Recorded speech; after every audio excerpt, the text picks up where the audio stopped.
Ribuan tahun lalu, Mekkah hanyalah sebuah lembah di tengah padang pasir, tempat persinggahan para kafilah dagang yang kemudian diubah menjadi sebuah kota di masa kekuasaan Nabi Ismail alaihi salam. Kota Mekkah juga menjadi saksi atas lahirnya Khatamul Anbiya, penutup para nabi. Beliau adalah Muhammad bin Abdullah. Nenek moyang Nabi Muhammad bernama Hashim bin Abdul Manaf. Saat Hashim berkuasa, kota Mekkah terkenal dengan pusat perdagangannya yang makmur. Tidak ada yang dapat menyaingi kemampuan berdagang masyarakat Mekkah pada saat itu. Namun sayangnya, kehebatan masyarakat Mekkah dalam berdagang tidak sebanding dengan kebiasaan jahiliyah yang sering mereka lakukan. Hei, lihatlah burung itu. Sedari tadi ia terbang di atas kepalaku, lalu berbelok ke arah kiri.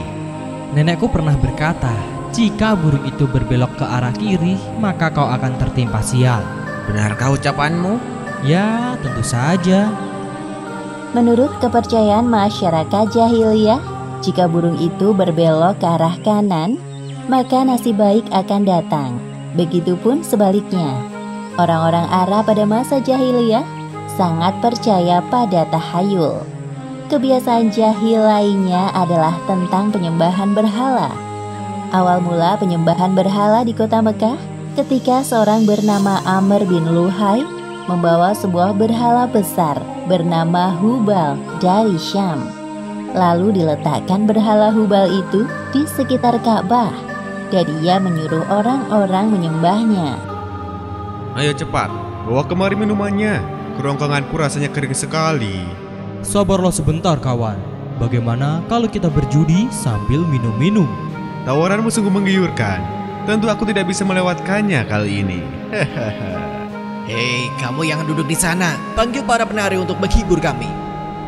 Tidak hanya berjudi dan minum arak, pencurian, perampokan juga hal yang sering terjadi. Sasarannya orang asing yang mereka temui di jalan. Hei kau, cepat turun dan serahkan semua harta yang kalian bawa. Mulai saat ini, kau dan istrimu adalah budak di rumahku. Kalian berdua jangan sekali-kali berani melawanku, atau nyawa kalian melayang. Tak terasa tahun demi tahun berlalu dengan cepat. Kepemimpinan Hashim digantikan oleh pemimpin yang lebih muda dan berkompeten di saat usianya telah lanjut.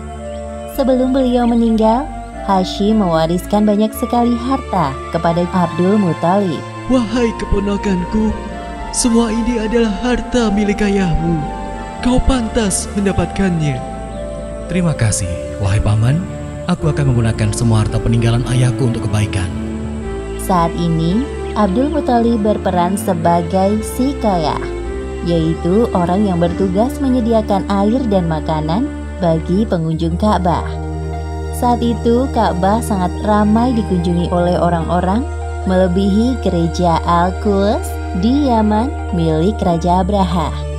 Namun, seiring berjalannya waktu, persediaan air semakin menipis. Pada saat itulah, Abdul Muthalib teringat tentang cerita sumur Zam-Zam. Banyak orang mengatakan bahwa sumur Zam-Zam telah tertimbun tanah ratusan tahun yang lalu, jadi mustahil jika ditemukan. Sepertinya aku harus menemukan sumur Zam-Zam itu. Apalagi tugasku sekarang sebagai sikhoyah. Kemudian beliau memanggil salah satu putranya yang bernama Harits. Wahai Harits, anakku, kemarilah. Dapatkah engkau menemaniku mencari sumur Zam-Zam yang telah tertimbun tanah ratusan tahun lamanya itu? Baiklah, dengan senang hati aku siap membantumu mencari sumur Zam-Zam itu, wahai ayah. Abdul Muthalib dan Harits berpencar dalam menggali di beberapa tempat, namun tidak ada hasil. Wahai ayah, apa mungkin sumur Zam-Zam benar-benar telah lenyap tertimbun tanah? Wahai anakku, kalau kita bersabar, Allah akan memudahkan pencarian kita. Orang-orang yang melihat perbuatan Abdul Muthalib dan Harits hanya bisa mencemooh. Wahai Abdul Muthalib, mengapa engkau mengerjakan perbuatan yang sia-sia? Sumur itu telah lama hilang tertimbun tanah. Benar yang dikatakannya. Bukankah dahulu nenek moyang kita, Mudzaz bin Amr, pernah mencari tapi juga tidak berhasil? Sudahlah, biarkan saja dia. Lagi pula kita telah mengingatkannya. Abdul Muthalib terbangun dari tidurnya karena mendengar suara. Ia seperti mendapatkan petunjuk tentang keberadaan sumur Zam-Zam dalam tidurnya. Keesokan harinya, dengan penuh semangat, Abdul Muthalib dan Harits kembali menggali di antara berhala Isaf dan Naila. Tiba-tiba air memancar. Ayah, lihat, ada air. Alhamdulillah. Ayo Harits, gali terus. Sekarang, dengan diketemukannya sumur Zam-Zam, Abdul Muthalib tidak khawatir lagi untuk memenuhi persediaan air dan keperluan bagi pengunjung Ka'bah. Hari demi hari berlalu, Abdul Muthalib merasa kewalahan dalam mengemban tugasnya sebagai siqayah. Untuk itu beliau bernazar.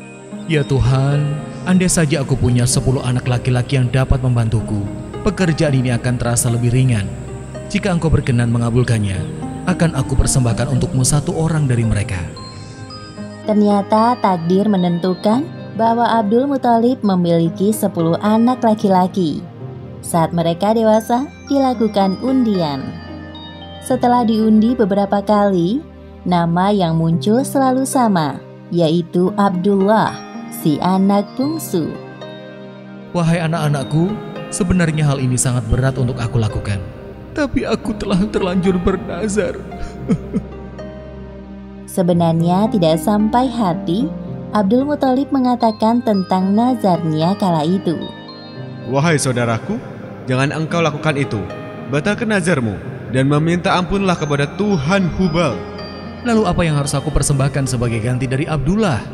Kalau engkau dapat menebusnya dengan harta, maka berikanlah itu kepada berhala agar mereka tetap berkenan kepadamu. Menurut kami, itu keputusan yang terbaik. Setelah melakukan perundingan cukup lama, diputuskan bahwa Abdul Muthalib harus menyerahkan 100 ekor unta sebagai ganti dari persembahan Abdullah. Abdullah adalah pemuda baik, sopan dan berwajah tampan. Banyak gadis-gadis Mekah yang tertarik dengannya, apalagi ketika mereka mendengar bahwa nyawa Abdullah setara dengan 100 ekor unta. Mendengar kenyataan bahwa Abdul Muthalib berencana menjodohkan Abdullah dengan anak dari Wahab bin Abdul Manaf, para gadis Mekah itu tentu kecewa. Allah Subhanahu wa Ta'ala telah menentukan jodoh Abdullah dengan Aminah, gadis yang memiliki nasab yang paling baik di kalangan suku Quraisy. Akhirnya mereka berdua menikah. Wahai istriku, musim semi telah tiba. Ini tandanya aku harus melakukan perjalanan dagang ke Syam. Pada saat itu, Aminah sedang hamil muda. Jika itu memang kewajibanmu, pergilah wahai suamiku. Meskipun sesungguhnya aku sangat berat untuk melepas kepergianmu. Simpan kekhawatiranmu, wahai istriku. Aku sekarang ini harus bekerja keras untuk calon bayi yang ada di dalam kandunganmu ini. Keesokan harinya, Abdullah berangkat bersama kafilah dagang yang lain. Aminah melepas kepergian suaminya dengan doa. Perjalanan dagang Abdullah berjalan lancar. Dalam perjalanan pulang, Abdullah singgah di Madinah untuk menemui sanak saudara dari ibunya. Ketika beristirahat, tiba-tiba Abdullah merasakan kesakitan dan merasa tidak sanggup melanjutkan perjalanan. Wahai kawanku, sepertinya aku tidak sanggup untuk melanjutkan perjalanan ke Mekah. Tolong sampaikan kabar tidak baik ini kepada ayahku. Baik, wahai Abdullah, aku akan menyampaikannya kepada Abdul Muthalib sesampainya di Mekah. Ketika berita itu sampai ke telinga Abdul Muthalib, beliau segera menyuruh anak sulungnya, Harits, untuk melihat kondisi Abdullah dan mengajaknya untuk pulang ke Mekah. Namun setibanya Harits di Madinah, Abdullah telah meninggal beberapa saat sebelum kau datang, wahai Harits. Inna lillahi wa inna ilaihi raji'un. Semua anggota keluarga Abdul Muthalib berduka mendengar kematian Abdullah. Tentu saja Aminah lebih berduka karena kehilangan suami yang sangat dicintainya. Wahai bayi yang ada dalam perutku, Semoga kelak engkau tumbuh menjadi orang yang bermanfaat bagi sekitar, seperti mendiang ayahmu, walaupun kalian belum sempat bertemu. Abdullah meninggalkan warisan berupa beberapa hewan ternak dan seorang budak perempuan bernama Ummu Aiman. Pada tahun kelahiran bayi Muhammad, terjadi peristiwa penyerangan yang dahsyat oleh Raja Abrahah dari Yaman. Saat itu Mekah dipimpin oleh Abdul Muthalib. Raja Abrahah berniat untuk menghancurkan Ka'bah karena merasa iri dan tersaingi dengan kemasyhuran Ka'bah. Namun Allah Subhanahu wa Ta'ala menggagalkan penyerangan Abrahah beserta pasukan gajahnya. Tepatnya pada hari Senin, tanggal 12 Rabiul Awal tahun 571 Masehi, Aminah melahirkan bayinya.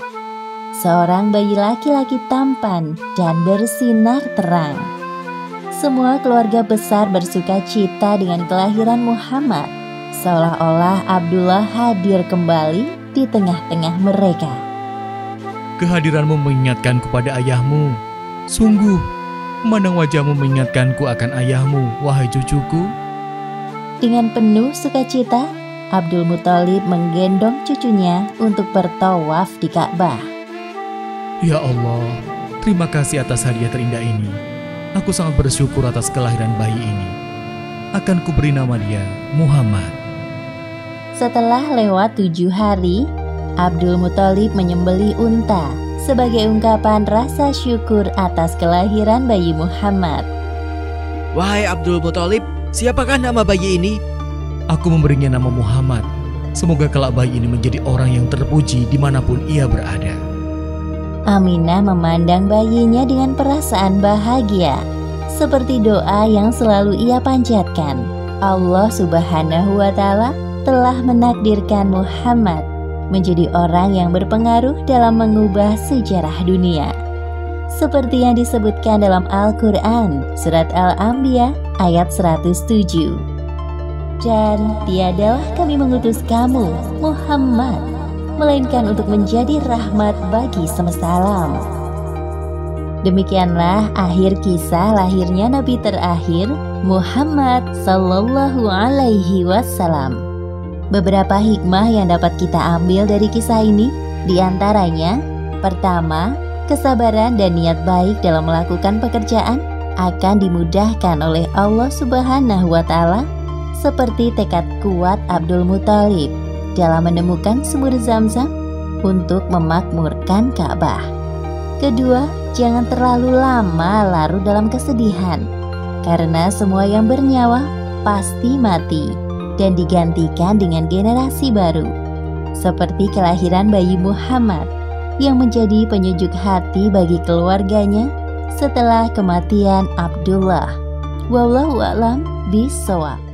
Muhammad disusui oleh Halimah As-Sa'diyah selama 2 tahun, lalu dilanjutkan dalam pengasuhannya hingga usia 5 tahun. Selama diasuh oleh keluarga Halimah, Muhammad kecil membawa banyak keberkahan dalam kehidupan mereka. Namun di akhir masa pengasuhan Muhammad terjadi peristiwa Syak al-Sadr, yaitu pembelahan dada yang membuat Halimah khawatir akan keselamatan anak susuannya itu. Telah menjadi tradisi baik di kalangan wanita Mekah yang baru melahirkan untuk menyusukan bayi mereka kepada wanita-wanita yang tinggal di dusun atau pedesaan. Kondisi pedesaan yang segar dan lingkungan yang masih alami membuat anak-anak tumbuh dengan sehat, kuat, dan dapat berbahasa Arab dengan fasih. Sebelum kedatangan para wanita dari Bani Sa'ad, Muhammad sempat disusui oleh Suwaibah, budak perempuan Abu Lahab. Abu Lahab adalah satu di antara paman Muhammad dari garis keturunan ayahnya. Wahai suamiku, semoga kita dapat anak bangsawan kaya seperti teman-temanku. Saat ini hidup kita sangat sulit. Ya, aku pun berharap sama seperti engkau. Mengingat hasil panen ladang kita tahun ini gagal dikarenakan paceklik yang melanda Taif. Namun harapan suami istri itu tidak terkabul. karena bayi para bangsawan kaya telah diambil oleh teman-teman mereka. Hanya tersisa satu bayi dalam gendongan ibunya. Bayi itu adalah Muhammad. Wahai saudaraku, bawalah bayiku ini bersama kalian. Ayah bayi ini telah meninggal, jadi tinggal aku dan kakeknya yang mengasuhnya. Raut wajah Halimah tampak kecewa mendengar pernyataan Aminah. Sikapnya sama seperti wanita Bani Sa'ad lain yang menolak menyusui Muhammad karena ia anak yatim. Wahai suamiku, bagaimana ini? Semua bayi telah dibawa pulang oleh teman-teman kita. Aku tidak ingin kita pulang dengan tangan kosong. Apa kita bawa saja bayi yatim yang baru saja engkau temui itu, wahai istriku? Demi Allah, aku akan kembali kepada wanita yang menggendong bayi yatim itu dan membawa bayinya pulang bersama kita. Entah kenapa bayangan bayi itu seakan tidak mau pergi dari pikiranku. Semoga keputusan kita ini dapat membawa keberkahan. Ayo, lekas kita temui ibu itu lagi. Akhirnya Halimah dan Harits bin Abdu al-Uzza menemui Aminah dan bayinya. Di satu sisi Aminah merasa lega, namun di sisi lain ia sedih harus berpisah dengan Muhammad. Aku mohon, jaga baik-baik Muhammadku. Kelak dia akan menjadi orang besar dan berpengaruh. Amin. Kami akan berusaha memberikan yang terbaik untuk anakmu, Bu. Selamat jalan, wahai anakku. Ibu akan menunggumu di sini. Setelah berpamitan dengan Aminah, Halimah menunggangi keledainya yang kurus. Tiba-tiba ia merasakan keanehan pada keledainya. Aneh sekali, aku seperti tidak sedang membawa beban. Bayi ini sangat ringan dan juga keledaiku ini seperti bertambah kuat saja. Padahal sewaktu berangkat ke Mekah kemarin, ia berjalan sangat lambat. Tidak hanya itu, sesampainya di rumah, Halimah merasakan keanehan lain. Setelah menyusui Muhammad, baru kemudian Halimah menyusui bayinya sendiri. Alhamdulillah, bayi ini menyusu dengan lahap. Semoga dia betah tinggal di rumah kecil kita ya suamiku. Semoga ini pertanda baik, wahai istriku. Lihatlah bayi kita. Ia tertidur pulas, tidak seperti malam-malam biasanya yang menangis terus. Ketika suami Halimah mengecek ke dalam kandang ternak, ia dapati unta mereka mengeluarkan susu. Padahal unta itu cukup tua dan sudah tidak mengeluarkan susu setetes pun sebelumnya. Wahai istriku, pasti engkau tidak percaya apa yang aku bawa. Coba, minumlah. Apa ini? Susu unta? Iya, benar. Unta tua kita akhirnya mengeluarkan susu lagi. Engkau telah mengambil anak yang penuh berkah, wahai istriku. Demi Allah, Muhammad benar-benar membawa keberkahan dalam keluarga kita. Setelah beberapa waktu berlalu, pasangan suami istri itu dikejutkan dengan pemandangan asri di depan rumah. Subhanallah, tanah yang sebelumnya kering menjadi subur. Lihat juga kambing-kambing kita yang kurus menjadi gemuk. Terima kasih ya Allah atas semua nikmat-Mu. Keberkahan demi keberkahan dirasakan oleh keluarga Halimah setelah kedatangan Muhammad. Itulah balasan atas ketulusan mereka dalam merawat dan menyayangi Muhammad. Tak terasa 2 tahun berlalu begitu cepat. Tiba saatnya Halimah mengembalikan Muhammad kembali ke pangkuan Aminah. Ibu dan anak itu saling melepaskan kerinduan setelah 2 tahun berpisah. Anakku tersayang, engkau sudah besar dan tampak sehat sekali. Ibu sangat merindukanmu. Melihat hal itu, Halimah dan Harits merasa terharu. Keduanya saling berpandangan. Dengan apa aku dapat membalas kebaikan kalian? Sebenarnya kami sangat bersyukur bisa merawat Muhammad. Ia sudah kami anggap seperti anak sendiri. Jikalau diizinkan, kami ingin merawat Muhammad lebih lama lagi. Bukan bermaksud lancang, wahai ibu Muhammad. Aku dengar Mekah sedang dilanda wabah penyakit. Apa tidak sebaiknya Muhammad tinggal bersama keluarga kami di dusun Bani Sa'ad? Terkait permintaan kalian, aku perlu berdiskusi terlebih dahulu dengan kakeknya. Tidak lama kemudian, Abdul Muthalib datang. Beliau memberikan keputusan yang bijak. Aminah menyadari bahwa usulan Halimah dan suaminya itu baik. Meskipun sebenarnya ia masih merasa berat jika harus berpisah dengan Muhammad secepat ini. Sejujurnya aku sangat senang melihat cucuku ini tumbuh dengan sehat. Jadi keputusanku demi kebaikannya juga. Kami izinkan Muhammad kembali ke dusun Bani Sa'ad sampai usianya genap 5 tahun. Harapanku adalah kelak Muhammad dapat belajar berbicara dengan fasih karena terbiasa mendengar bahasa Arab yang murni. Meskipun berat, aku setuju dengan keputusan kakek. Namun untuk beberapa hari ini, biarkan Muhammad bersamaku. Setelah itu kalian boleh membawanya pulang ke Taif. Terima kasih atas kebaikan kalian berdua. Kami sangat bersyukur dapat kembali merawat Muhammad. Halimah dan suaminya memiliki 3 orang anak. Namanya Abdullah, Unaisah, dan Syaimah. Mereka semua menjadi saudara sepersusuan Muhammad.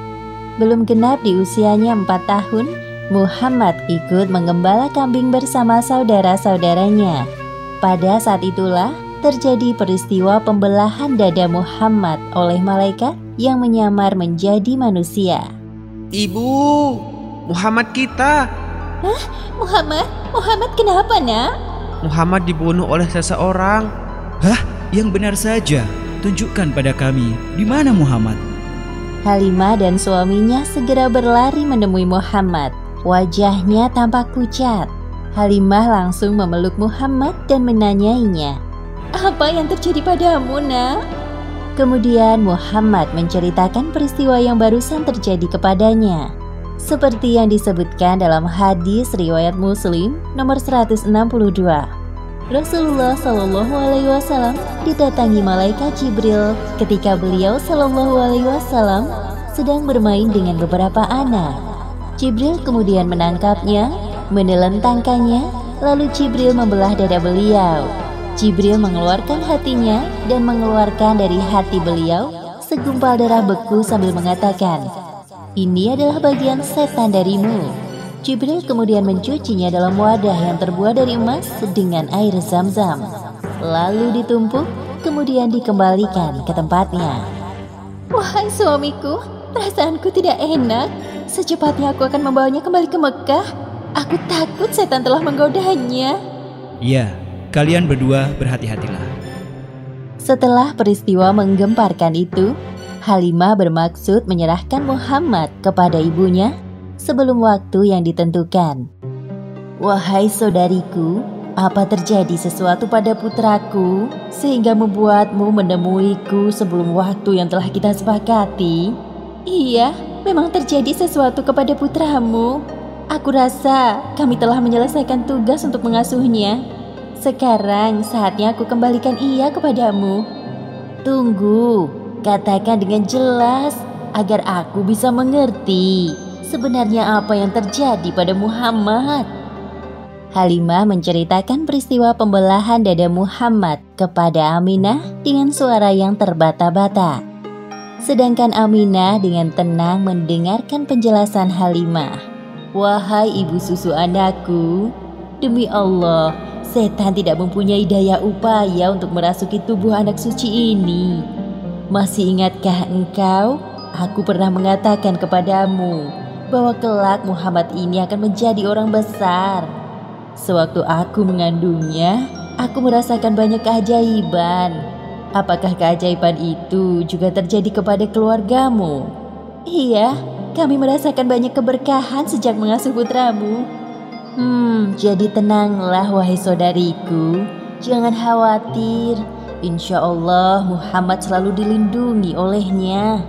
Aku dan kakeknya telah mempercayakan pengasuhan Muhammad kepadamu. Setelah mendengar penjelasan Aminah, Halimah dapat bernafas lega. Semua ketakutannya sirna. Begitulah akhirnya Muhammad kembali ke dusun Bani Sa'ad bersama Halimah. Sekarang usia Muhammad telah genap 5 tahun. Tidak lama lagi Muhammad akan berpisah dengan keluarga Halimah. Pada hari itu Muhammad dan anak-anak Halimah sedang asyik mengembala kambing sambil berkejar-kejaran. Tiba-tiba Halimah mendatangi mereka dan mengajak pulang. Wahai ibu, ada apa? Mengapa engkau menyusul kami? Tidak biasanya. Kami masih ingin bermain, Bu. Kedatangan Halimah yang tiba-tiba disebabkan ada perasaan khawatir. Terlebih lagi melihat ada 2 orang Habasyah sedang mengintai Muhammad dari kejauhan.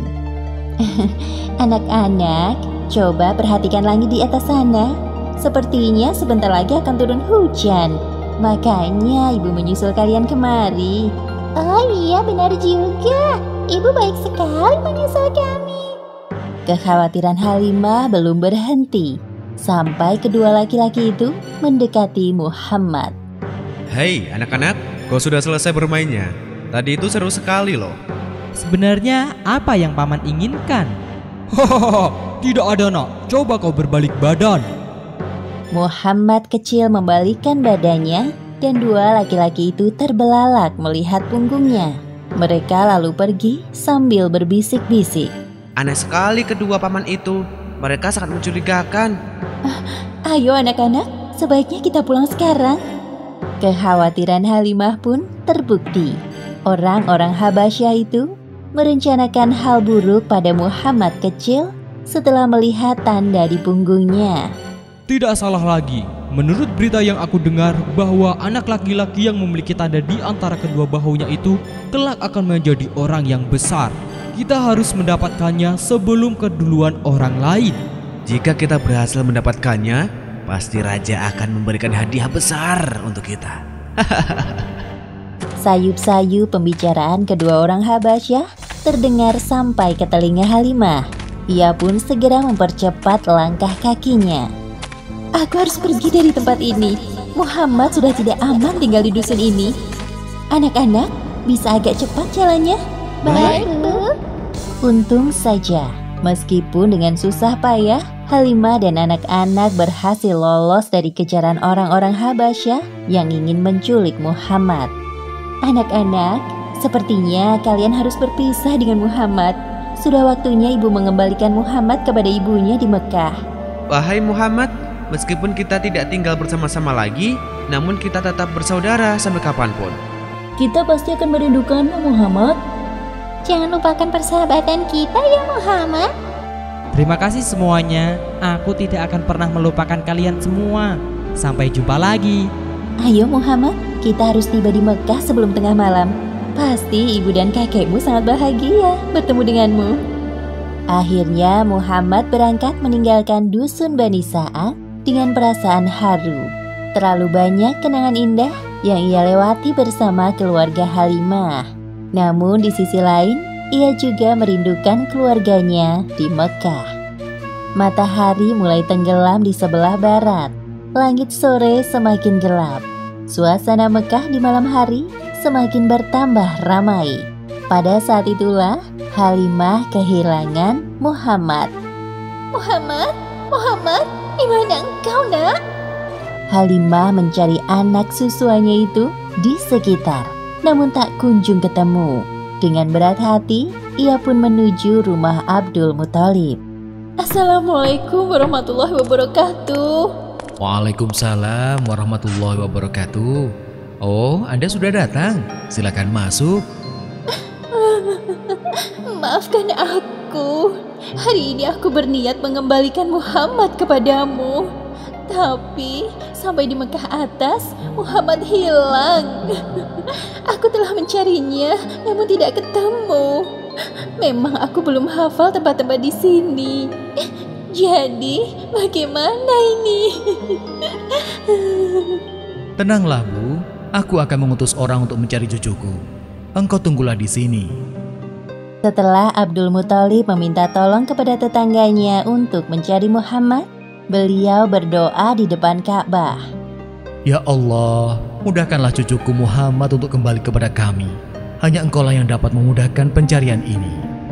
Tak lama kemudian, Abdul Muthalib bertemu dengan Muhammad. Ia diantar oleh Waraqah bin Naufal dan temannya. Ternyata secepat itu Allah Subhanahu wa Ta'ala mengabulkan doa Abdul Muthalib. Kemarilah, wahai cucuku. Aku tadi menemukan cucumu di daerah Mekah atas. Sepertinya ia tertinggal jejak pengasuhnya. Terima kasih, saudaraku.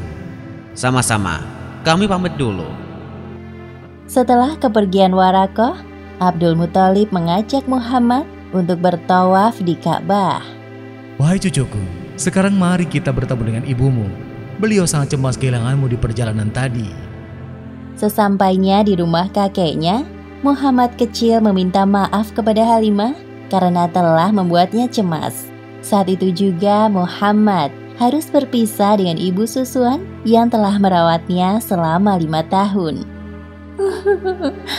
Selamat tinggal anakku. Aku selalu mendoakanmu. Semoga engkau menjadi orang besar seperti harapan ibumu. Demikianlah akhir kisah Muhammad kecil yang membawa keberkahan bagi orang di sekitarnya. Dalam kisah ini, pelajaran yang dapat kita ambil adalah kerjakan segala sesuatu dengan niat ikhlas mencari ridha Allah, maka keberkahan akan mengikutimu. Wallahu a'lam bishawab. Pada usia 6 tahun, Muhammad kecil kembali ke pangkuan ibunya. Hanya sebentar bersama, Muhammad harus kehilangan beliau. Berselang 3 tahun kemudian, kakek tercintanya meninggal. Sejak saat itu, Muhammad kecil menjadi anak yatim piatu. Tugas pengasuhan selanjutnya diemban oleh paman dari pihak ayahnya yang bernama Abu Thalib. Muhammad kecil sangat bahagia bisa bertemu kembali dengan ibunda Aminah. Mereka menghabiskan waktu untuk bermain dan belajar bersama tentang banyak hal yang terjadi di sekitar. Pada suatu hari, Aminah mengajak Muhammad untuk berziarah ke makam ayahnya di Madinah. Ia pun meminta izin kepada Abdul Muthalib. Meskipun dengan berat hati, akhirnya Abdul Muthalib melepas kepergian cucu dan menantunya bepergian jauh. Perjalanan ke Madinah cukup jauh. Kalian semua berhati-hatilah. Insya Allah, kami berada dalam perlindungan Allah. Ayah, jangan terlalu khawatir. Setelah urusan selesai, kami akan segera kembali ke Mekah. Assalamualaikum warahmatullahi wabarakatuh.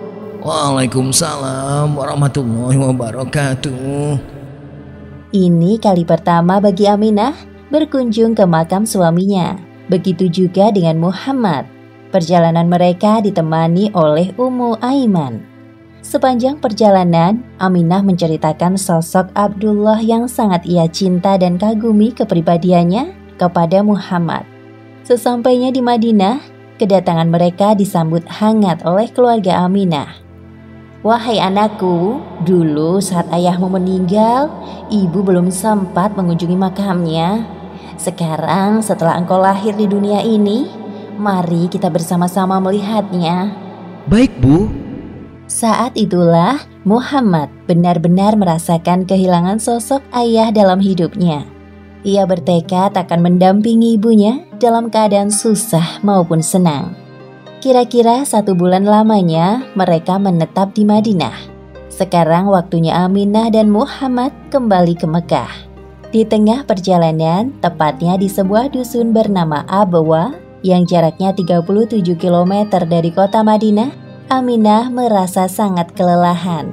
Wahai anakku Muhammad, badanku rasanya lemah sekali. Aku merasa ini pertemuan terakhir kita. Belum sempat menyelesaikan ucapannya, ibunda Aminah meninggal dunia untuk selama-lamanya. Ibu, jangan pergi. Wahai Muhammad, engkau adalah anak kuat, nak. Bangunlah. Mari kita cari pertolongan untuk menguburkan jenazah ibumu. Sejujurnya Muhammad kaget dan terpukul melihat kematian ibunda Aminah yang tampak nyata di depan matanya. Semuanya terasa sangat cepat terjadi. Namun hidup harus terus berjalan. Muhammad menguatkan hatinya. Selama perjalanan pulang bersama Ummu Aiman, Muhammad terus berdoa untuk ibunda Aminah sembari meneteskan air mata. Sekarang dirinya adalah anak yatim piatu yang harus menanggung beban kehidupan sendirian. Abdul Muthalib langsung syok mendengar kabar kematian Aminah. Seketika itu beliau mencium Muhammad. Wahai cucuku tersayang, hapuslah air mata di wajahmu. Jika ibumu melihatmu bersedih, pasti beliau akan sedih juga. Tenanglah, sekarang kakek yang akan menjagamu. Terima kasih, Kek. Abdul Muthalib merasa bahwa cucunya ini akan menjadi orang besar di kemudian hari. Beliau memperlakukan Muhammad dengan perlakuan yang istimewa. Hei nak, jangan duduk di tempat itu. Minggirlah, itu punya kakek. Maaf paman, aku tidak tahu jika hanya kakek yang boleh duduk di sini. Sudah, biarkan saja cucuku duduk di tempatku. Sesungguhnya kelak dia akan memiliki kedudukan yang lebih tinggi dariku. Pada saat itu, Abdul Muthalib adalah orang yang paling dihormati di kalangan penduduk Mekah, sampai dibuatkan hamparan khusus di bawah naungan Ka'bah. Selama kurang lebih 3 tahun lamanya, Muhammad diasuh oleh kakeknya. Muhammad kecil sangat menyayangi kakeknya, begitupun sebaliknya. Namun kebahagiaan Muhammad tidak berlangsung lama. Ketika Allah Subhanahu wa Ta'ala memanggil Abdul Muthalib untuk kembali di hadapannya. Wahai kakek, secepat itukah engkau pergi meninggalkanku? Sekarang aku benar-benar merasa kesepian. Tetapi Allah di kemudian hari memberikan nikmat kepada Muhammad untuk menghibur kesedihannya. Sebagaimana disebut di Al-Quran, surat Ad-Duha ayat 6 hingga 7. Bukankah engkau dalam keadaan yatim piatu, lalu diadakannya orang yang akan melindungimu dan menemukan kau saat kehilangan pedoman, lalu ditunjukkannya jalan itu. Menjadi anak yatim piatu yang kemudian ditinggalkan sosok yang amat mencintai, rasanya seperti ditusuk pedang. Itulah yang dirasakan oleh Muhammad di usianya 8 tahun. Kematian Abdul Muthalib tidak hanya membuat duka mendalam di hati Muhammad, begitu juga bagi para penduduk Mekah. Tidak ada satupun anak Abdul Muthalib yang dapat menggantikan sosoknya yang berwibawa, teguh hati, cerdas, dan terhormat. Beberapa hari sebelum Abdul Muthalib meninggal, beliau telah berpesan kepada anaknya yang bernama Abu Thalib untuk mengasuh Muhammad. Di antara pamannya yang lain, Abu Thalib memiliki sifat lemah lembut dan penyayang. Abdul Muthalib ingin Muhammad tumbuh dalam pengasuhan yang tepat. Wahai keponakanku tersayang, sebelum ayah meninggal, beliau sempat berpesan kepadaku agar mengasuh dan merawatmu sampai dewasa. Meskipun aku bukan orang kaya, namun pamanmu ini akan bekerja keras untuk menghidupimu seperti anak-anakku yang lain. Terima kasih, wahai paman, engkau sungguh berhati besar. Akhirnya, Muhammad diasuh oleh Abu Thalib sampai masa dewasa. Muhammad adalah anak yang tahu diri. Melihat beban berat yang dipikul pamannya, ia tidak tinggal diam. Bermodalkan tubuh yang dimilikinya, Muhammad ikut bekerja seperti anak-anak lain tanpa paksaan. Ikhlas membantu keluarga Abu Thalib. Demikianlah akhir kisah ketabahan Muhammad kecil. Hikmah yang dapat kita ambil dari kisah ini, pertama, perlakukan keluarga kita dengan sebaik-baiknya sebelum ajal menjemput dan memisahkan. Kedua, jangan pernah lupa mendoakan orang tua kita yang telah meninggal, karena doa anak soleh yang akan mengantarkan pahala dan pengampunan bagi mereka. Wallahu a'lam bishawab. Seiring bertambahnya usia Muhammad, sifat-sifat kenabiannya mulai tampak.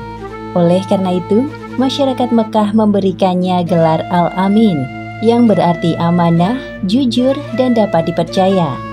Kehadirannya sebagai penerus dari Nabi Isa alaihi salam telah terdengar di kalangan para ahli kitab dan orang-orang Yahudi. Bahkan sampai ada yang berniat untuk menghabisi nyawa Muhammad. Akhirnya dengan izin Allah Subhanahu wa Ta'ala, Muhammad berhasil lolos dari incaran orang-orang Yahudi melalui perantara pendeta Buhairah. Abu Thalib merasa bersyukur diberikan amanah merawat Muhammad. Beliau sangat menyayangi Muhammad melebihi anaknya sendiri. Begitu juga dengan Muhammad yang merasa dirinya aman dalam penjagaan Abu Thalib. Wahai Muhammad, engkau benar-benar anak muda yang sempurna. Hatimu bersih karena tidak suka bermaksiat seperti teman-teman seumuranmu. Semoga firasatku ini benar. Kelak engkau akan menjadi orang besar. Mekah sedang dilanda paceklik panjang. Kehidupan terasa semakin sulit. Orang-orang mulai mengeluh karena keterbatasan air dan bahan makanan. Mereka pun mengadu kepada Abu Thalib selaku pemimpin kaum Quraisy setelah meninggalnya Abdul Muthalib. Wahai Abu Thalib, lihatlah daerah sekitar kita ini. Tanahnya kering dan tandus. Panen diramalkan akan gagal jikalau hujan tak kunjung turun. Padahal hanya ini yang kami andalkan untuk hidup sehari-hari. Kami mohon engkau berdoa kepada Tuhan agar menurunkan hujan. Aku dapat merasakan kesedihanmu, wahai saudaraku. Sekarang marilah kita terus berdoa tanpa henti kepada Tuhan pemilik alam semesta. Tiba-tiba Abu Thalib teringat kepada keponakan kesayangannya. Beliau berpikir jika mengajak Muhammad, maka doa penduduk Mekah akan dikabulkan. Karena Muhammad adalah orang yang paling bersih hatinya dan jauh dari dosa. Wahai Muhammad, ikutlah dengan paman. Kita akan meminta kepada Tuhan untuk menurunkan hujan agar tanah-tanah kembali subur. Baik, paman. Abu Thalib menempelkan punggung tangan Muhammad ke dinding Ka'bah seraya berdoa. Tak berselang lama, tiba-tiba mendung datang dari berbagai penjuru langit dan hujan turun dengan derasnya. Hujan! Hujan! Hujan! Hore! Terima kasih ya Allah, Engkau telah menurunkan hujan yang penuh berkah kepada kami. Ketika musim panas datang di tahun 582 Masehi, Abu Thalib berencana untuk melakukan perjalanan dagang ke Syam. Muhammad yang mengetahui rencana pamannya itu memaksa untuk turut serta, padahal usianya masih 12 tahun. Wahai paman, bolehkah aku ikut berdagang denganmu? Tidak untuk saat ini ya nak. Perjalanan ke Syam sangat jauh dan melelahkan untuk anak seusiamu. Jika paman pergi, aku akan sendirian di sini. Lalu kepada siapa aku berlindung jika sesuatu terjadi kepadaku? Insya Allah, aku mampu melewati perjalanan yang panjang. Aku boleh ikut ya paman? Mendengar alasan Muhammad membuat Abu Thalib berpikir. Beliau kemudian berbalik badan dan mengiyakan permintaannya. Baiklah, engkau boleh ikut bersama kami. Senang kan? Hehehe, terima kasih paman. Tibalah saat yang dinantikan Muhammad, yaitu perjalanan dagang pertamanya menuju Syam bersama kafilah Abu Thalib. Jalur yang mereka lewati adalah jalan kafilah barat, yaitu menyusuri Laut Merah, Madian, Wadi Al-Qura, Hijr, dan kota Busra. Bagi para kafilah dagang, Busra merupakan pusat perdagangan yang ramai sebelum tiba di Syam. Di daerah ini pula, ada seorang pendeta yang terkenal bernama Buhairah. Kafilah Abu Thalib memutuskan untuk beristirahat sejenak tak jauh dari rumah ibadah milik Buhairah. Sementara itu di kediaman Buhairah. Aneh sekali, awan itu terus mengikuti kafilah dagang itu. Seakan-akan menjaga mereka agar tidak kepanasan. Tapi siapa yang harus dijaga? Aku harus mengundang mereka untuk memenuhi rasa penasaranku. Wahai pelayan, aku perintahkan kalian untuk membuat makanan yang lezat dalam porsi besar.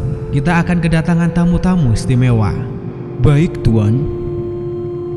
Biasanya Buhairah tidak tertarik dengan kafilah dagang yang lewat. Namun kali ini ada yang berbeda. Selamat datang di Busra, wahai kafilah dagang yang sedang istirahat. Tanpa mengurangi rasa hormatku, aku ingin mengundang kalian semua untuk makan bersama di rumahku. Tentunya, aku telah menyiapkan banyak hidangan untuk mengisi kekosongan perut kalian. Wah, sungguh mulia niatmu, wahai Rohib. Padahal sebelum ini kami sering lewat rumah ibadahmu. Namun perlakuanmu kali ini sungguh ramah. Apa hari ini istimewa bagimu?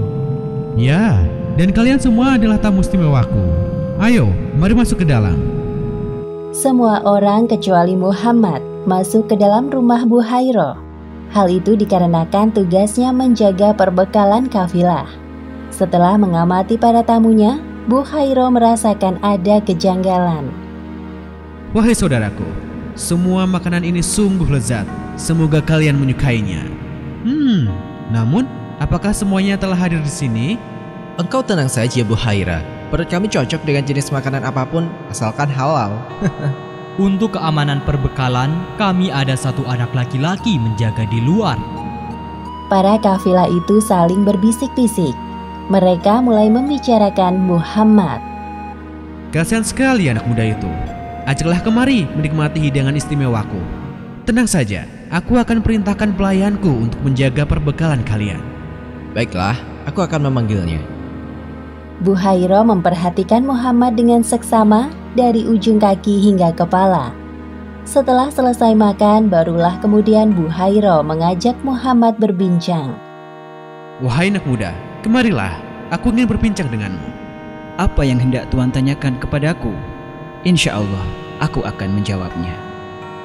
Tanpa sedikit pun menyia-nyiakan kesempatan, Buhairah menanyakan banyak hal kepada Muhammad, seperti postur tubuh sampai posisi tidurnya.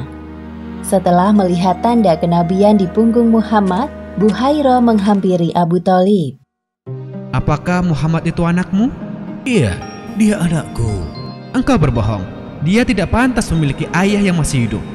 Iya, kau benar. Maksudku, dia anak saudaraku yang aku rawat seperti anakku sendiri. Adikku dan istrinya telah meninggal dunia beberapa tahun lalu. Ketahuilah, keponakanmu itu adalah nabi terakhir penerus Isa alaihissalam. Ialah utusan Allah bagi penduduk bumi. Hah? Dari mana engkau mengetahui hal itu? Wahai Buhairah, tunjukkan padaku buktinya. Kemudian Buhairah menjelaskan tentang pengetahuan yang dimilikinya. Sebenarnya, sejak kalian tiba di Aqabah, tidak ada bebatuan dan pepohonan pun, melainkan mereka tunduk bersujud. Mereka tidak akan sujud, melainkan kepada seorang nabi. Aku bisa mengetahuinya dari tanda nubuah yang berada di bagian bawah tulang rawan bahunya yang menyerupai buah apel. Kami juga mendapatinya di dalam kitab kami. Mendengar apa yang disampaikan oleh Buhairah, raut wajah Abu Thalib mendadak berubah dari bahagia menjadi cemas. Lalu apa yang harus aku lakukan sekarang? Saran dariku, kembalilah ke negeri asalmu. Di sini tidak aman, terlebih lagi Syam. Aku khawatir orang-orang Yahudi yang telah mendengar berita ini sedang mengincar keponakanmu itu. Segera saja Abu Thalib menyuruh beberapa pemuda yang ikut bersama rombongannya untuk menemani Muhammad kembali ke Mekah. Benar saja, selang beberapa waktu setelah Muhammad pulang, datanglah 3 orang Yahudi bernama Zurair, Daris, dan Tamam. Mereka menanyakan tentang anak muda dengan menyebutkan ciri-ciri seperti Muhammad. Aku tidak mengerti apa maksud pembicaraan kalian. Tidak ada anak muda yang singgah kemari. Hanya sekelompok kafilah dagang yang terdiri dari para laki-laki dewasa. Sudahlah Buhairah, jujur saja kepada kami. Engkau pasti juga telah mengetahui tentang kedatangan anak muda utusan Tuhan itu, bukan? Wahai saudaraku, anak muda itu bukan orang sembarangan. Ada Tuhan Allah yang menjaganya. Dengarkan aku baik-baik. Kalian tidak akan menang melawannya jika memang tujuan kalian untuk menghabisinya. Sudahlah, bendam niat buruk itu dalam-dalam. Untuk apa kita melukai tangan kita yang suci ini demi sesuatu yang buruk, saudaraku? Setelah mendengarkan penjelasan Buhairah, para ahli kitab itu membatalkan niat untuk mencari dan membunuh Muhammad. Di kota Mekah, Muhammad tumbuh menjadi seorang pemuda yang nyaris sempurna. Paling terhormat dari segi nasab, paling mulia akhlaknya, paling baik tutur katanya, paling jauh dari keburukan pergaulan orang-orang Mekah. Sehingga semua orang menjulukinya Al-Amin, karena Allah Subhanahu wa Ta'ala mengumpulkan padanya segala hal-hal baik. Demikianlah akhir kisah pertemuan Muhammad dengan pendeta Buhairah. Hikmah yang dapat kita ambil dari kisah ini adalah Allah Subhanahu wa Ta'ala memberikan perlindungan kepada Muhammad dari kejahiliahan penduduk Mekah dan orang-orang Yahudi, bahkan sebelum beliau diangkat menjadi nabi. Hal ini sesuai dengan janjinya sebagai Tuhan Maha melindungi orang-orang yang beriman. Wallahu a'lam bishawab. Fijar merupakan peperangan pertama yang diikuti oleh Muhammad. saat belum diangkat menjadi nabi. Dikala itu usianya masih 15 tahun. Seperti layaknya pemuda di kalangan Jazirah Arab yang telah tertarik untuk berperang, semangatnya ikut membara.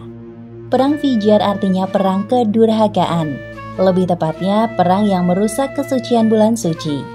Terdapat 4 bulan suci dalam Islam, yaitu Zulqa'dah, Zulhijjah, Muharram, dan Rajab.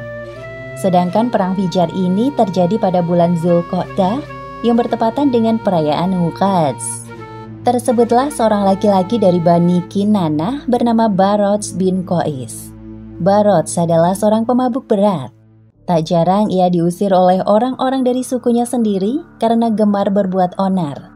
Beruntungnya ada Harb bin Muawiyah dari Bani Quraisy yang baik hati menampungnya.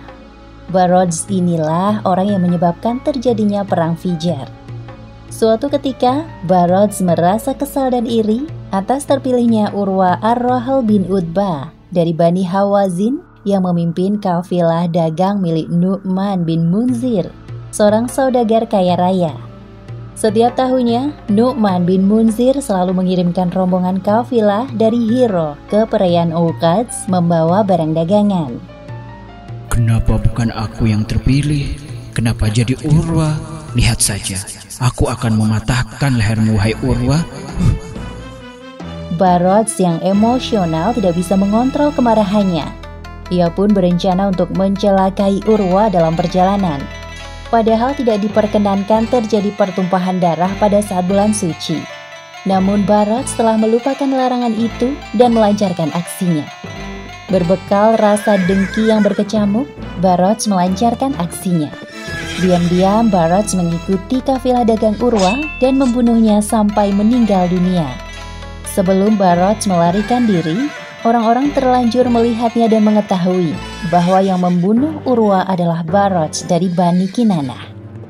Hei, apa yang telah kau lakukan pada pemimpin kami? Berhenti, engkau Barods bukan? Ya, itu Barods, tidak salah lagi. Bani Hawazin yang mendengar kejadian itu tidak terima dengan perbuatan Barods. Fanatik kesukuan inilah yang membuat kemarahan Bani Hawazin semakin besar. Kita harus membuat perhitungan dengan orang-orang Quraisy atas melayangnya nyawa Urwa. Dia sama sekali tidak bersalah. Dia tidak pantas mati di tangan Barat si pemabuk itu. Kita harus secepatnya membuat perhitungan dengan mereka demi kehormatan kabilah kita. Ya, kami setuju. Singkat kata, terjadilah peperangan antara kedua belah kabilah dengan sengit. Bani Quraisy menggabungkan diri dengan Bani Kinanah. Sedangkan dari pihak Bani Hawazin bersatu dengan Bani Qais Ailan. Pada awal pertempuran, Muhammad bertugas untuk memunguti anak panah lawan yang berjatuhan untuk diberikan kepada paman-pamannya yang sedang berperang. Kedudukan kedua belah pihak saling imbang. Pihak Bani Hawazin memperingatkan bahwa perang belum berakhir. Perang akan kita lanjutkan tahun depan, tepat pada perayaan Uqadz. Uqadz adalah perayaan kebanggaan bangsa Arab jahiliyah yang paling terkenal di Arab. Di sana mereka bebas melakukan transaksi perdagangan, memamerkan prestasi, menunjukkan syair, saling adu kekuatan, serta banyak hiburan selama 1 pekan. Perayaan Uqadz berlangsung setiap tahun sekali di Al-Atsdiyah, yaitu sebuah daerah di antara Mekah dan Thaif. Orang-orang dari luar Mekah juga banyak yang berdatangan. Biasanya setelah perayaan Uqadz, mereka mengunjungi Ka'bah. Perang Fijar terjadi selama 4 tahun berturut-turut. Setiap hari Muhammad berlatih memanah dan berkuda untuk perlindungan diri dan persiapan perang selanjutnya. Wahai Muhammad, setelah melihat kemampuan memanahmu sekarang ini, engkau boleh ikut bertempur bersama kami. Tapi ingat pesanku, jaga dirimu baik-baik, fokus pada lawan kita dan jangan lupa berdoa. Terima kasih Paman, aku akan berhati-hati dan terus berdoa kepada Allah Subhanahu wa Ta'ala. Muhammad remaja merasa tertantang ketika menembakkan anak panah dengan kedua tangannya ke badan lawan. Tidak sedikit korban berjatuhan dari masing-masing kabilah karena peperangan ini. Akhirnya waktu yang dinantikan tiba. Perang berakhir dengan perjanjian perdamaian. Isinya yakni pihak yang paling sedikit korbannya harus membayar ganti rugi kepada pihak lawan sejumlah selisih kelebihan korban. Dalam hal ini Bani Quraisy-lah yang harus membayar kompensasi sebanyak 20 orang Hawazin karena lebih sedikit korbannya. Demikianlah akhir kisah Muhammad dalam Perang Fijar. Hikmah yang dapat kita ambil dari kisah ini, pertama, hendaknya kita selalu bersyukur atas apa yang dimiliki agar tidak timbul kedengkian atas pencapaian orang lain. Kedua, jangan melanggar aturan yang telah ditetapkan, karena belum tentu yang kita anggap benar di mata kita benar menurut Allah Subhanahu wa Ta'ala. Wallahu a'lam bishawab. Selesai Perang Fijar, Muhammad remaja ikut serta dalam suatu perjanjian yang penting dalam sejarah bangsa Arab. Perjanjian itu dikenal dengan nama Hilful Fuzul. Pada saat itu usia beliau menginjak 20 tahun. Kata Hilful sendiri berarti perjanjian atau kesepakatan, sedangkan Fuzul dari akar kata baik atau utama. Maka Hilful Fuzul diartikan sebagai perjanjian untuk menjamin perlindungan kepada hak-hak orang yang lemah di kota Mekah. Kondisi kota Mekah pasca Perang Fijar carut marut. Butuh waktu untuk memulihkan aktivitas perdagangan seperti sedia kala. Datang dari Yaman seorang pedagang asing kabilah Bani Zubair ke pusat kota Mekah. Ia menjual barang dagangannya kepada Ash bin Wa'il, seorang saudagar dari Bani Quraisy. Keduanya telah membuat kesepakatan tentang pembayaran barang. Ash bin Wa'il seorang saudagar yang terkenal dengan kekejaman dan kezalimannya di Mekah. Benar saja, ketika Ash bin Wa'il mendapatkan barang dagangan dari si pedagang, ia menolak untuk membayarnya. Yang dilakukannya malah berteriak dan marah. Barangnya telah saya letakkan di tempat Anda, Tuan. Sekarang saya minta uang pembayarannya. Enak saja. Barang itu telah menjadi milikku sekarang. Lagi pula engkau telah menyerahkannya kepadaku. Hah? Barusan kita telah bersepakat mengenai harganya. Anda harus membayarnya. Saya tidak memberikannya secara gratis, wahai Tuan yang terhormat. Malangnya pedagang dari kabilah Bani Zubair tersebut, ia tidak mengetahui sifat buruk pembelinya ini. Jikalau dari awal tahu, pasti tidak semudah itu untuk membuat kesepakatan dengan Ash bin Wa'il. Sudah, aku tidak ingin berdebat denganmu. Hei budak, bawakan semua barang-barang milikku dengan hati-hati. Baik, Tuan. Hei Tuan, kembalikan barang daganganku. Jika Anda tidak memiliki uang, jangan bersepakat denganku. Minggir, atau aku patahkan lehermu dengan pedang ini. Ini bukan wilayah kekuasaanmu. Pedagang dari Bani Zubair itu masih tidak percaya dengan apa yang terjadi. Ia harus mempertahankan hak pembayaran barangnya dari Ash bin Wa'il dengan cara apapun. Hanya itu yang bisa dilakukan untuk mendapatkan uang. Namun tidak seorang pun yang berani membantunya di pasar. Mereka semua takut kepada Ash bin Wa'il. Wahai Tuan, tolong aku. Engkau tadi melihat aku dan Tuan itu bersepakat. Jadi, dapatkah engkau menolongku untuk... Maaf, aku hanya pedagang kecil. Mana berani aku melawan Ash bin Wa'il? Ya, kami takut dengannya. Harusnya tadi engkau berhati-hati saat menjual barangmu. Aku tidak tahu bahwa dia orang yang ingkar. Dia memang seperti itu dari dulu. Suka merampas barang dagangan para pedagang. Apalagi engkau bukan penduduk Mekah. Pedagang dari Bani Zubair itu sangat sedih dan terpuruk. Ia merasa sangat dirugikan. Ya Allah, tolong bantu hamba-Mu yang terzalimi ini. Hamba hanya ingin mencari rezeki di tempat ini demi memenuhi kebutuhan sehari-hari. Pedagang dari Bani Zubair memberanikan diri untuk meminta pertolongan kepada sekutu Ash bin Wa'il. Namun dirinya malah diusir. Sama halnya yang terjadi pada beberapa orang yang ditemuinya. Mereka tidak mau membuat masalah dengan Ash bin Wa'il dengan membantu seorang pedagang asing dari Yaman. Menurut mereka, dengan mencampuri urusan Ash bin Wa'il hanya akan menambah permasalahan baru. Pedagang dari Bani Zubair itu merasa putus asa. Lalu ia membacakannya di depan umum. Wahai keturunan Fihr, tolonglah orang yang perdagangannya dizolimi. Di tengah kota Mekah, sementara ia jauh dari rumah dan sanak keluarga. Dalam kondisi berihram, rambut kusut dan belum menyelesaikan umrohnya. Wahai para pembesar di antara dua batu, Hajar Ismail dan Hajar Aswad. Sesungguhnya Baitullah ini hanya pantas untuk orang yang sempurna kehormatannya, bukan untuk orang jahat dan suka berkhianat. Orang-orang memperhatikan pedagang dari Bani Zubair membacakan syairnya dengan penuh penghayatan. Ada seorang pemuka dari Bani Quraisy yang merasa iba dan tergugah hatinya. Lalu ia berdiri dan mendatangi pedagang itu. Namanya Zubair bin Abdul Muthalib, salah satu paman Muhammad. Wahai saudaraku, aku amat tersentuh mendengar syair yang engkau gubah itu. Sungguh mengusik hatiku. Aku berjanji akan menolongmu. Engkau bersabarlah sementara ini. Aku akan mencoba mencari cara untuk memenuhi hakmu. Terima kasih banyak wahai Tuan. Ternyata masih ada orang yang baik sepertimu di Mekah ini. Zubair bin Abdul Muthalib memang telah lama resah melihat keadaan Mekah pasca perang Fijar. Apalagi mulai terdengar perpecahan di kalangan Bani Quraisy. Ditambah lagi dengan peristiwa pengaduan syair ini, dikhawatirkan nanti para pedagang asing enggan memasuki kota Mekah. Sejak kepergian Abdul Muthalib, orang-orang Quraisy dari keluarga lain mulai berani melawan pemerintahan yang saat itu dipimpin oleh Bani Hashim. Atas dasar itulah, Zubair mengusulkan agar diadakan pertemuan untuk membahas persoalan ini. Pertemuan ini dihadiri oleh orang-orang Quraisy dari Bani Hashim, Bani Zuhrah, Bani Taim, dan Bani Asad di rumah Abdullah bin Jud'an At-Taimi. Kemudian mereka berikrar untuk menegakkan keadilan bagi siapapun yang terzolimi, baik bagi orang asing maupun penduduk asli Mekah. Muhammad juga ikut hadir di sana. Saat itu beliau telah dijuluki sebagai Al-Amin, orang yang dapat dipercaya. Tampak hadir pula Abu Bakar bersama ayahnya, Abu Quhafah. Sebagaimana yang disebutkan dalam hadis yang diriwayatkan oleh Al-Baihaqi.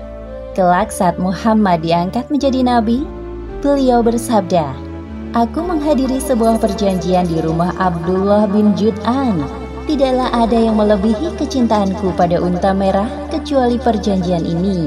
Andai aku diajak untuk menyepakati perjanjian ini di masa Islam, aku pun akan mendatanginya."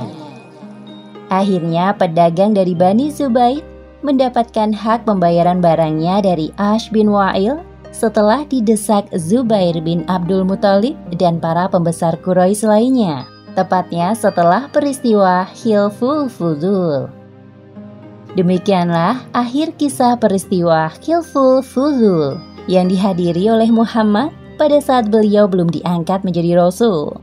Hikmah yang dapat kita ambil dari kisah ini adalah Allah Subhanahu wa Ta'ala adalah Tuhan penolong bagi orang yang lemah melalui perantara orang-orang yang baik, karena hanya Allah yang dapat menggerakkan hati manusia. Wallahu a'lam bishawab. Tumbuh dalam lingkungan Arab jahiliyah tidak membuat Muhammad remaja terbawa arus pergaulan yang salah. Sebaliknya, beliau banyak merenung dan menyibukkan diri dalam pekerjaan. Seperti halnya Nabi Musa dan Nabi Daud, Nabi Muhammad SAW pernah bekerja menjadi penggembala kambing. Tidak hanya itu, beliau juga belajar ilmu perdagangan kepada pamannya Abu Thalib. Awal mula kesuksesan Muhammad dalam berdagang bermula ketika bertugas membawa barang dagangan milik Khadijah ke Syria. Selama hidup bersama keluarga Abu Thalib, Muhammad berusaha untuk tidak menambah beban pamannya. Apalagi beliau tahu bahwa Abu Thalib memiliki banyak anak dan hidup dengan kondisi pas-pasan. Untuk itu, Muhammad meminta izin kepada Abu Thalib agar diperbolehkan menggembalakan kambing milik para saudagar kaya di Mekah. Wahai paman, apakah aku boleh ikut mengembala kambing seperti teman-temanku? Jika hal itu tidak memberatkan urusanmu, lakukan saja. Sebagaimana yang disebutkan dalam hadis riwayat Bukhari nomor 2262 dari Abu Hurairah radhiyallahu anhu, bahwa Rasulullah SAW bersabda, "Tidak ada nabi kecuali pernah menjadi penggembala kambing." Mereka para sahabat bertanya, apakah engkau juga, wahai Rasulullah? Beliau berkata, iya, saya telah menggembala dengan imbalan beberapa kirot dari penduduk Mekah. Dengan menggembala kambing, Muhammad berlatih untuk bersabar dan menjadi seorang pemimpin. Tanpa berkeluh kesah, setiap pagi beliau menggembala dan mengantarkan kambing-kambing itu ke kandang pada sore hari. Anehnya, semua kambing-kambing gembalaan Muhammad gemuk-gemuk dan sehat. Hal tersebut membuat para saudagar puas dengan hasil kerjanya. Aku sangat senang melihat anak muda seperti keponakanmu itu. Dia sangat rajin dan cekatan. Beruntung engkau memilikinya, wahai Abu Thalib. Sungguh, aku tidak menyuruhnya bekerja jikalau dia tidak benar-benar menginginkannya. Dia pasti tidak ingin merepotkanmu. Menurutku, Muhammad tidak seperti para pemuda kebanyakan di Mekah yang lebih suka hiburan daripada bekerja keras. Muhammad memang sangat menjaga dirinya dari perbuatan maksiat. Akhlaknya pun sangat mulia dari semua orang yang pernah aku kenal di Mekah. Sewaktu menggembala, Muhammad sering berpikir tentang hal-hal yang terjadi di sekitarnya. Siapakah yang menciptakan bintang-bintang yang berkilauan di langit? Dan siapa yang menghadirkan udara untuk dihirup semua makhluk? Dan siapa pula yang membuat jantungku berdetak? Sungguh pastilah dia zat yang maha kuasa. Berbagai pertanyaan muncul di benak Muhammad.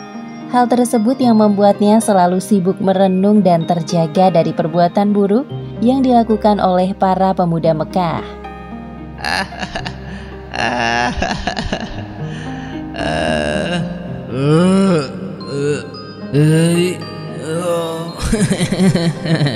Iya. Pernah suatu ketika, Muhammad ingin pergi ke kota untuk melihat pesta perkawinan. Beliau pun menitipkan kambing-kambingnya kepada seorang teman penggembala.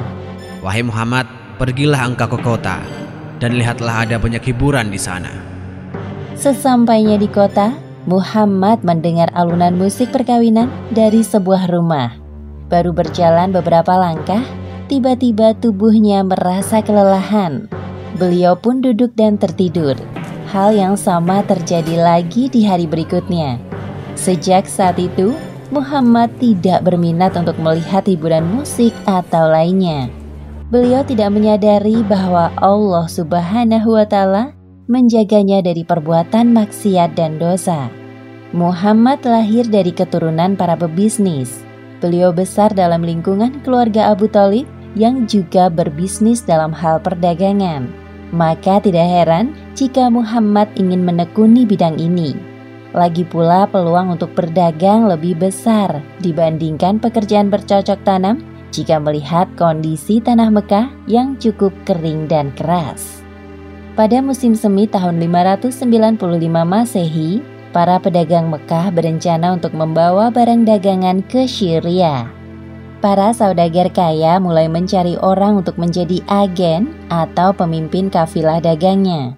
Di antara mereka terdapat seorang saudagar, wanita kaya bernama Khadijah. Abu Thalib mendengar bahwa Khadijah sedang mencari seorang agen. Tiba-tiba muncul bayangan Muhammad di benaknya. Kemudian Abu Thalib menawarkan jasa keponakannya itu kepada Khadijah. Wahai Khadijah, aku memiliki seorang anak muda berusia 25 tahun. Aku tawarkan ia bekerja kepadamu menjadi agen. Aku berani menjanjikan bahwa ia mampu melaksanakan tugas itu, meskipun sebenarnya belum cukup berpengalaman. Siapa pemuda yang engkau maksud, wahai paman? Namanya Muhammad. Khadijah pernah mendengar sekilas tentang Muhammad. Hal yang diketahuinya sama seperti para penduduk Mekah lain, yakni Muhammad terkenal dengan julukan Al-Amin atau orang yang dapat dipercaya. Hal yang perlu paman ketahui, aku sangat menjunjung tinggi nilai kejujuran. Maka aku putuskan untuk menerima Muhammad sebagai salah satu agen dagangku. Aku juga akan memberikannya upah 2 kali lipat lebih dari yang lain apabila pekerjaannya bagus. Terima kasih wahai Khadijah. Terima kasih kembali wahai paman. Jika senggang, besok datanglah kemari bersamanya. Abu Thalib pulang ke rumah dengan perasaan gembira. Beliau tidak menyangka respon Khadijah kepadanya sangat ramah. Tak heran jika ia sukses dalam dunia perdagangan. Keesokan harinya, Abu Thalib mendatangi rumah Khadijah lagi bersama Muhammad. Itulah pertama kali Muhammad mengenal sosok Khadijah secara langsung. Kemudian Khadijah menerangkan tentang seluk-beluk perdagangan yang selama ini telah dijalankannya selama bertahun-tahun. Muhammad dengan cermat mendengarkan dan memahami semua penjelasan Khadijah. Tidak ada satupun penjelasan Khadijah yang tidak dimengerti olehnya. Akhirnya saat yang dinantikan tiba. Muhammad berangkat bersama kafilah dagang milik Khadijah. Seorang pembantu laki-laki kepercayaan Khadijah bernama Maisarah turut serta. Ini surat-surat perdagangan yang engkau butuhkan, wahai Muhammad. Selamat jalan. Saat itu musim panas. Udara pada siang hari terasa lebih panas dari biasanya. Maka kafilah dagang Muhammad memilih berjalan di waktu senja dan beristirahat di siang harinya. Mereka berangkat menuju jalur yang ditempuh Muhammad 13 tahun lalu bersama pamannya Abu Thalib. Selama perjalanan, Muhammad merasa terhibur dengan adanya teman seperjalanan seperti Maisarah. Engkau sungguh banyak bicara, wahai Maisarah, tapi anehnya aku senang mendengarnya. Tenang saja, aku jamin kau tidak akan bosan mendengar ceritaku karena aku punya banyak hal menarik untuk diceritakan terkait jalan yang akan kita lalui nanti. Wah, aku sangat bersemangat untuk itu. Dia memang banyak bicara, wahai Muhammad. Tidak usah terlalu didengarkan. Tidak butuh waktu lama bagi Muhammad untuk akrab dengan anggota kafilah dagangnya. Mereka sangat ramah dan bekerja secara profesional. Perjalanan yang melelahkan selama 1 bulan terbayar ketika mereka sampai di Syria. Setelah bersiap-siap, rombongan kafilah menuju ke tempat bertemunya para penjual dan pembeli. Maisarah tidak menyangka bahwa Muhammad sangat menguasai pekerjaannya. Ia cekatan, cerdas, jujur dan ramah kepada setiap pembeli. Semua orang yang bertemu dengan Muhammad selalu terkesan dengan penampilan dan sikapnya yang sopan. Sepertinya ini bukan pertama kalinya bagimu ya. Engkau sungguh keren, wahai Muhammad. Barang dagangan yang kita bawa dari Mekah terjual semua. Pasti keuntungan kita sangat banyak. Syukurlah, bukankah itu yang kita semua harapkan? Ya, dengan semua keuntungan ini kita dapat membeli barang-barang baru untuk dijual kembali. Khadijah benar-benar tidak salah memilih agen. Pada malam hari, saat semua orang tertidur, Muhammad kembali merenung dan menyendiri. Beliau berpikir tentang perpecahan yang terjadi pada kelompok Nasrani di Syria. Padahal sebelumnya mereka berjalan dalam satu kelompok. Sekarang malah memilih jalan sendiri-sendiri. Lantas, manakah yang paling benar? Diam-diam Maisarah memperhatikan Muhammad yang masih terjaga dalam tidurnya. Dalam hatinya timbul rasa kagum kepada Muhammad. Aha, sesamanya di Mekah nanti akan aku ceritakan semua hal tentang Muhammad kepada Khadijah. Pasti dia akan kagum dan tertarik dengan Muhammad. Demikianlah akhir kisah pekerjaan dan masa remaja Muhammad. Hikmah yang dapat kita ambil dari kisah ini, hendaknya kita meneladani sikap Nabi Muhammad SAW saat beliau remaja, yaitu bekerja dengan penuh semangat agar pekerjaan kita penuh berkah, selalu bersikap sopan dan jujur dalam berbicara, menjaga diri dari perbuatan maksiat, dan merenungkan peristiwa di sekitar kita agar tidak mudah terlena dengan urusan duniawi. Wallahu a'lam bishawab.